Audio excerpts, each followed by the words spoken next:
तो फिल्म की शुरुआत एक ओल्ड लेडी से होती है जिसका नाम नैनी है। नैनी बताती है कि मुझे सेटर ने पोजेस किया हुआ है जिसे मैं अपना गॉड मानती हूँ। उसके बाद सीन कट हो जाता है और हमें ब्लैक एंड व्हाइट सीन्स दिखाए जाते हैं जिसमें एक जंगल है और जंगल के बीचों बीच बना हुआ एक अजीब सा घर जिसके अंदर जाने पर हर जगह कैंडल चली हुई दिखाई देती है।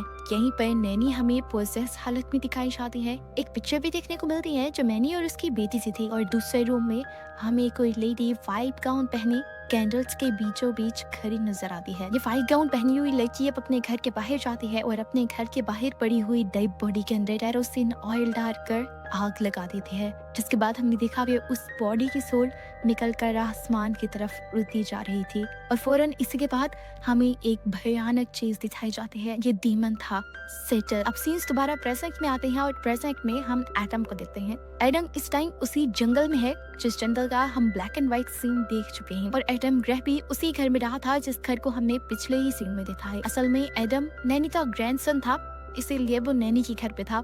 नैनी के घर पे वो अब नैनी की रिकॉर्डिंग सुनता है। रिकॉर्डिंग सुनते हुए एकदम से उसे हेलुसिनेशंस होने लग जाते हैं। वो अपने आप को एक अजीब से गार नुमा जगह के आगे देखता है जिसके अंदर एक मशाल जल रही थी।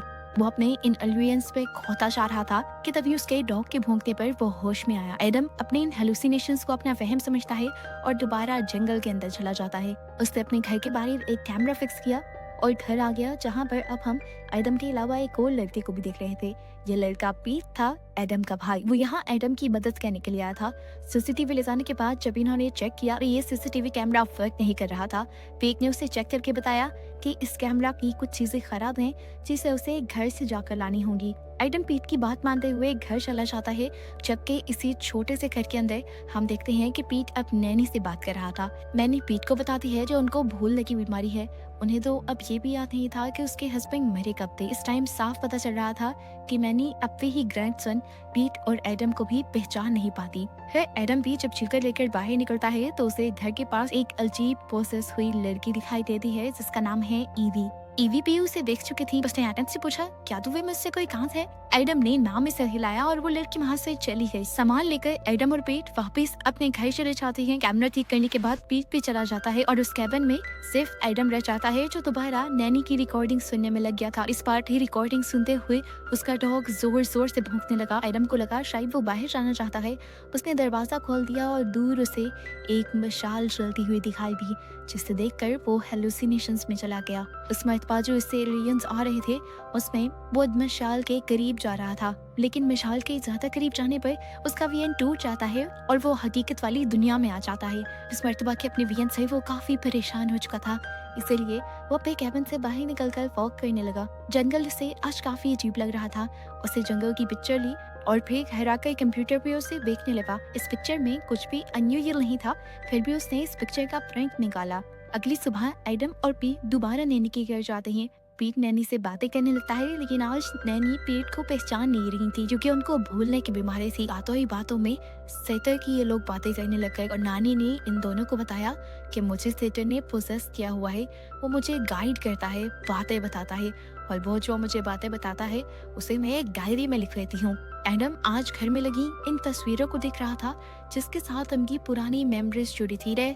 पीट अपने घर चला गया और एडम अपने कैबिन में आ गया। आज उसे अपने कैबिन से बाहर अजीबोगरीब विस्परिंग की आवाजें आ रही थी, जैसे कोई हल्की आवाज में कुछ बड़बड़ा रहा हो, वो कुछ बोल रहा हो। डरकर उसने कैबिन खोलकर बाहर चेक किया तो बाहर ईवी खड़ी थी जिसके हाथ में एक एल्बम था। इस एल्बम में एडम की मॉम की पिक्चर्स भी थी। अपनी मॉम की पिक्चर्स देखते देखते एडम को दोबारा अजीबोगरीब एलियंस आने लग जाते हैं जिनमें वो बुरी तरह खो जाता है और जब वो होश में आया तो उसने देखा कि अब ईवी उसके कैबिन में नहीं थी। पता नहीं क्या हुआ। अब उसे पिक्चर देखते देखते वो पिक्चर याद आती जो उसने कल जंगल की ली थी। हाथ में लालटेन लिए वो उस पिक्चर को ढूंढने लगा, लेकिन वो पिक्चर अब उसके कैबिन में उसे नहीं मिल रही थी। एकदम से नैनी वाली रिकॉर्डिंग्स भी उसके रूम में खुद ब खुद चल रही। रिकॉर्डिंग में नैनी कह रही थी, सेटर ने तुम्हें ढूंढ लिया है, वो तुम्हारी एक एक हरकत को जानता है। ये सुनकर एडम डर गया। उसने पीछे देखा तब उसके कैबिन में कोई आदमी भी आया हुआ था। इस आदमी ने सर पे हिरन का सर रखा हुआ था और जिस्म पे जानवरों की खाल लपेटी हुई थी और उस आदमी के हाथ में वो पिक्चर भी थी जिसे एडम ढूंढ रहा था। एडम घबरा गया ये देखकर और तब दोबारा से रिकॉर्डिंग प्ले हुई। रिकॉर्डिंग में नैनी ने कहा, सेटर तुम तक आ गया है, वो अंधेरे में तुमसे मिलेगा। अब उस आदमी ने भी अपने मुंह के ऊपर से हिरन वाला मास्क ऊपर किया। उसे देखकर एडम उससे डर गया। वो इस आदमी को मारने के लिए बंदूक उठा लेता है। इससे पहले कि वो गोली चलाता है उसका लैंप बुझ गया, और जब उसने दोबारा से लैंप चलाया तब तक वो आदमी यहाँ से जा चुका था। खैर, अगली सुबह दिखाया जाता है कि एडम का डॉग जंगल में गुम हो गया है। पीट आया है एडम के साथ उसे ढूंढने के लिए, लेकिन रात तक भी उन्हें वो डॉग नहीं मिला। अब ये लोग बैठकर अपनी सिस्टर के बारे में बात करने लगे, जो अजीबोगरीब तरीके से गायब हो गई थी। वो कहाँ गई थी, क्या हुआ था उसके साथ, कोई नहीं जानता। नैनी के अकॉर्डिंग सेटल उन्हें ले गया था। एडम कहता है, मुझे लगता है कि नैनी के हस्बैंड ने भी जानबूझकर अपने आप को सेक्रीफाइस किया ताकि नैनी सेटर के साथ रह सके। एडम की इन बातों से पीट को बहुत अजीब महसूस होने लगता है और वो यहाँ से चला जाता है। एडम अब घर आ जाता है, अपने छोटे से कैबिन में बहुत सारी लाइट्स जलाता है और ईवी के दिए एल्बम को खोल कर बैठ जाता है। ये एल्बम उनके बचपन का था और इसमें एक एडम के बर्थडे की भी पिक्चर थी। एडम को वो टाइम याद आने लगा, कितना अच्छा था उस टाइम। सब एडम के मॉम, डैड, नैनी के हस्बैंड, सब लोग एक साथ थे एडम की खुशी में शामिल होने के लिए। नहीं, फ्लैशबैक की सारी चीजों में हम देखते हैं कि जिस तरह सेटन ने नैनी को पोजेस किया हुआ था, सेम उसी तरह सेटन ने एडम की मॉम को भी पोजेस किया हुआ था, नैनी की बेटी को भी। इसे फ्लैशबैक में एडम की सिस्टर एडम से पूछती है, क्या सेटर तुम्हें भी पोजेस करता है? ये बात याद आते ही एडम एकदम से चौंक कर होश में आ जाता है और दोबारा उसे अपने कैबिन के बाहर अजीबोगरीब आवाजें सुनाई देने लगती हैं। इन अजीबोगरीब आवाजों को चेक करने के लिए एडम जब कैबिन से बाहर गया तो उसे ईवी दरख्तों से बंधी हुई नजर आई। वो ईवी की मदद करना चाहता था। वो करीब जाकर उसे खोलने की कोशिश तो करता है, लेकिन अचानक से ऐसा महसूस होता है जैसे उसे भी किसी ने पोजेस कर लिया है और पोजेस होकर वो ईवी का ही गला दबाने लगा। शुक्र था कि ईवी के मरने से पहले ही एडम को होश आ गया और उसने ईवी को छोड़ दिया और खोल भी दिया। ईवी उससे डरते अब यहाँ से भाग गई। एडम को यही जंगल में अब वो आदमी भी नजर आता है जो पहले दिन उसके कैबिन में भी आ गया था, लेकिन अगला सीन इससे भी ज्यादा डरा देने वाला था। एडम ने क्या देखा कि ईवी को कोई चीज हवा में उड़ा के लेके जा रही है। किसी चीज ने जिंदा ही ईवी को आसमान में उठा लिया है, जैसे उसका सेक्रीफाइस किसी ने दे दिया हो। अपनी आंखों से नजर आने वाले इस डरावने सीन में एडम की जान निकाल दी थी। वो भागकर अपने कैबिन में वापस आ गया। कैबिन के अंदर आकर वो बहुत ज्यादा डरा हुआ था। उसने बहुत सारी कैंडल्स ऑन कर ली जिससे अंधेरा खत्म हो जाए, रोशनी रहे और उसको डर कम लगे। और फिर उसने अपने लैपटॉप में वही पिक्चर निकाली जो उस दिन उसने जंगल की ली थी, जब उसे जंगल काफी अजीब लग रहा था। उसने ब्राइटनेस इस पिक्चर की तेज करके देखी तो उसे बहुत सारी अजीबोगरीब एंटिटीज जंगल में खड़ी हुई दिखाई दी। एडम के मुताबिक ये चारों एंटिटीज सेटर से लिंक्ड हो सकती थी। एडम और भी ज्यादा डर गया था क्योंकि उसे लग रहा था कि सेटर के कल्ट के ये मेंबर्स अब उसे भी ले जाएंगे जैसे वो ईवी को ले गए। अभी वो यही सब सोच ही रहा था कि अचानक से उसके कैबिन का भी दरवाजा खुल गया और वो चारों सेटर के कल्ट के मेंबर उसके कैबिन के अंदर आ गए। एडम को तो पता था ये उसे लेने आए हैं। उनसे बचने के लिए एडम कैबिन से निकलकर भाग गया। उनसे बचने के लिए एडम पूरी जात भागता रहा। भागते भागते वो जंगल के किनारे एक नदी तक भी आ गया। सुबह भी होने वाली थी लेकिन अभी अंधेरा था। लेके करीब गार से उसे वो मशाल चलती हुई दिखाई दी जिसके बार बार उसे एल्यूजन्स आया करते थे। ठीक अपने एल्यूजन की तरह वो आज उस मशाल की तरफ बढ़ने लगा। वो जब उस मशाल के पास पहुंचा तो बिल्कुल स्टिल हो गया। उसके सामने अब सेटर था जिसे वो पहली मर्तबा देख रहा था। एक भयानक इंसान और बकरे जैसी कोई क्रिएचर जो बहुत ही ताकतवर था। सेटर ने उसकी तरफ अपने नाखून से इशारा किया और सीन्स यहीं से शिफ्ट हो गए। काफी टाइम गुजर चुका है, मौसम भी बदल गया है और मालूम हुआ है कि एडम उस दिन के बाद से आज तक नजर नहीं आया।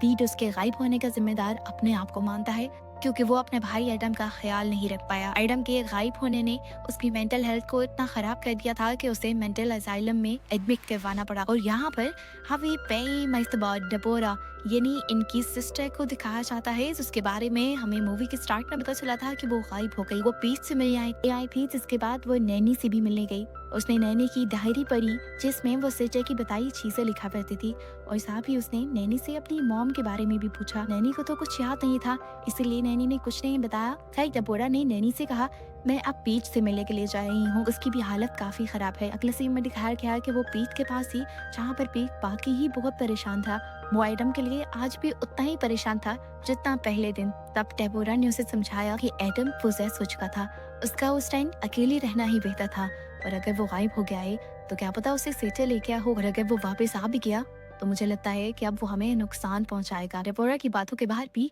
पीट को सब्र नहीं आया कि वो जिद करके एडम को ढूंढने के लिए निकल गया। उसके हाथ में अभी भी अपनी और एडम की पिक्चर थी, जिसे वो देखते हुए इमोशनल भी हो रहा था। तो और ढूंढने के बाद भी आज भी उसे एडम नहीं मिला। एडम की याद में पीट एडम के कैबिन में आ गया, जहां आकर उसने देखा कि ईवी चेयर पे बैठी हुई थी, सफेद कपड़ों में, पर आराम से झूला झूल रही थी। वो उसे देखकर हैरान हुआ कि अचानक अगले ही पल किसी ने उसका गला पकड़ लिया। गला पकड़ने वाला कोई और नहीं बल्कि एडम ही था, जिसने उसे कुछ सोचने का भी मौका नहीं दिया और हिरन के सींग पीछे से उसके पेट में स्टैब करते हुए उसे मार डाला। उसके खून के छींटे उसकी फैमिली पिक्चर पर भी गिर की चीखें आसमान में गूंज जाते हैं और एडम उसकी चीखों को बंद करने के लिए उसे हग में धकेल लेता है। अगर ऐसे रीत की भी मौत हो जाती है।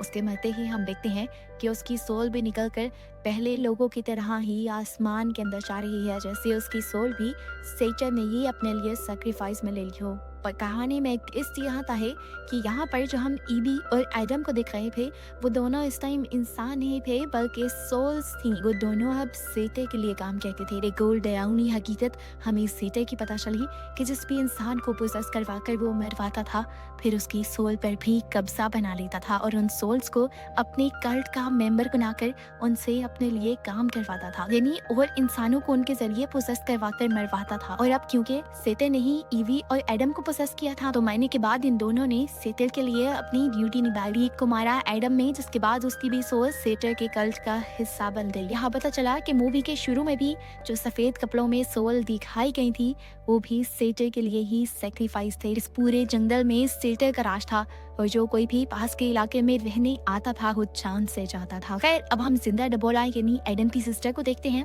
जो जिंदा ही इस टाइम नेनी की घर पर थी। और आज हमें नेनी को भी सफेद कपड़ों में दिखाया गया, जिसका मतलब वो सोल थी और काफी टाइम से मर चुकी थी, यानी वो भी कल्ट के ही मेंबर हैं। डेबोरा देखती है कि एकदम से ही उसकी नानी उसकी आंखों के सामने गायब हो गई और जब वो लालटेन लिए उन्हें ढूंढने के लिए बाहर गई, तो अचानक ही उसके सामने एडम की स्पिरिट आ गई, जिसने उसे गले से पकड़ी है। यहाँ पर फिर पीक और ईवी भी आ गए, जिन तीनों ने मिलकर उसे जिंदा ही आग में जला दिया और उसकी चीखें हवा में गूंज गई और आखिर वो मर गई। नैनी की फैमिली के सभी लोग मारे जा चुके थे। अब फिल्म के पोस्ट क्रेडिट सीन्स में हमें नैनी के घर को दिखाया गया, जहां अब सारे मरे हुए नैनी के फैमिली मेंबर्स, यहाँ तक कि एडम का डॉग भी था, जो सब के सब अब कल्ट के मेंबर्स बन चुके थे और सेटर के लिए दूसरे लोगों को पोजेस करके उनकी जान लेने के लिए तैयार थे।